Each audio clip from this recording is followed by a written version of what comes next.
This video lecture is meant to give you some practice with questions that I might ask you about phase diagrams. So here we have a phase diagram that we don't really know what it is. We're not told what substance it is, but here's some things you should know how to do.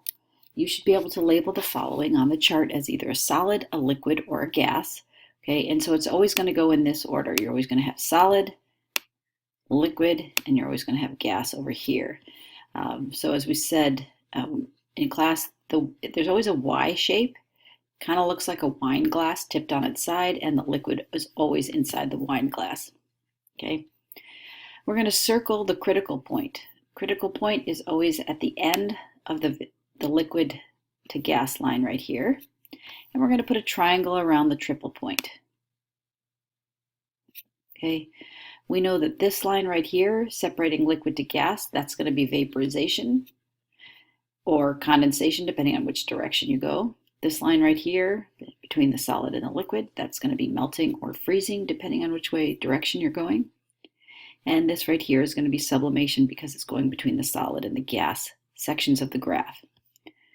Remember, it's pressure on the y-axis and temperature on the x-axis. First question is asking, what is the normal freezing point? So when we see normal freezing point, we know that we're talking about a pressure of 1 atmosphere. So I'm going to go ahead and take this line right here, which is going to help us interpret this graph a little more cleanly. So the normal freezing point is wherever the solid to liquid line intersects with this 1.00 standard pressure, 1.00 atmosphere standard pressure. So this point right here, whatever temperature that might be, and if I use this other vertical line, we can read that a little bit more clearly. So we can see that that should mean that the normal freezing point of the substance is 100 degrees Celsius. And I'm trying to write with my mouse pad, so it's a little tricky. What's the normal boiling point of this substance? Right, so we're still going to keep this standard pressure line. We're going to move our vertical line over to where the standard pressure meets up with the liquid to gas line. Okay, so that's going to be about 350.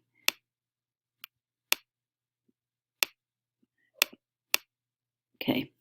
What is the boiling point of this substance when the external pressure is 1.25 atmospheres? So if I move this line up here, okay, and we want to know the boiling point, so we have to interpret where it hits the vaporization line right about there. So we're looking to see that maybe that boiling point is about 550 degrees Celsius.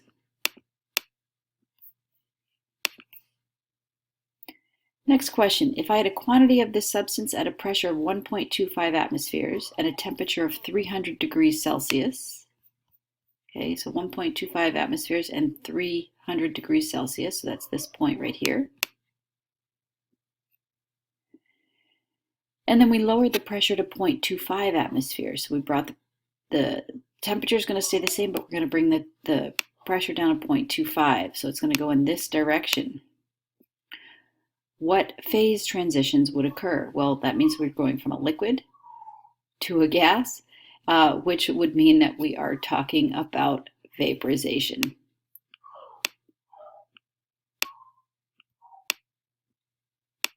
And I think I'm not going to finish writing that because I can't seem to write very clearly. So answer number 4 is vaporization. I'm going to pause this video because my dog needs to go out. Moving on to question number 5. At what temperature do the gas and liquid phases become indistinguishable from each other? So, of course, we are talking about the critical point. And let's see, I'm going to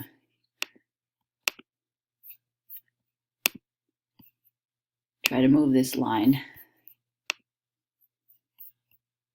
This one right here. Okay, so critical point is this point right here, and we can see that the temperature that the critical point happens at is maybe 810, 820, somewhere in that range. All right, got to scroll down a little bit. So 810, 820 for this question right here. Question number 6. If I had a quantity of the substance at a pressure of 0.75 atmospheres and a temperature of negative 100 degrees C, so we're looking at a point about there. What phase changes would occur if I increased the temperature to 600 degrees Celsius? So here. And if you see here, if we move in that direction, and I can't draw a very straight line with my mouse pad, but you can see here that we're going to cross two lines. First thing that's going to happen is melting right here, and the second thing that's going to happen is boiling right here. So what temperatures would those occur at?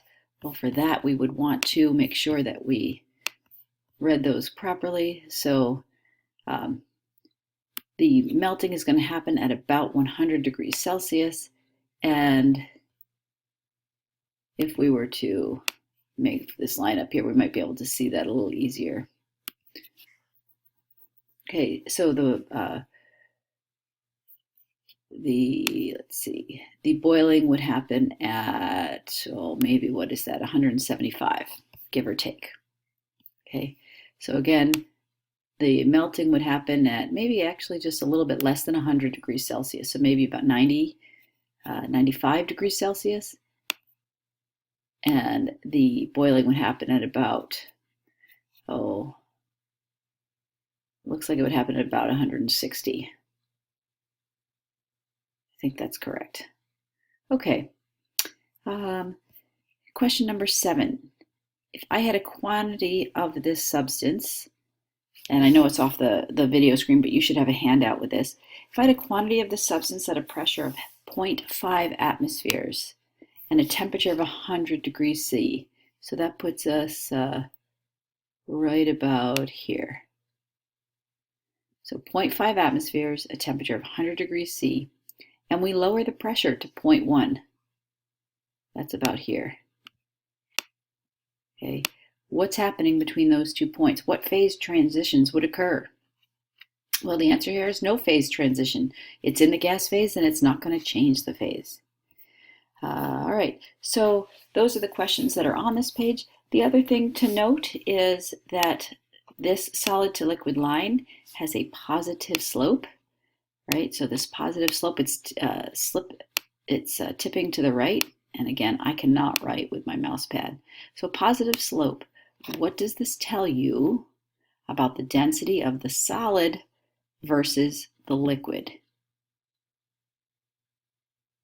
If you don't know, there's another video that will help you explain that. Check it out.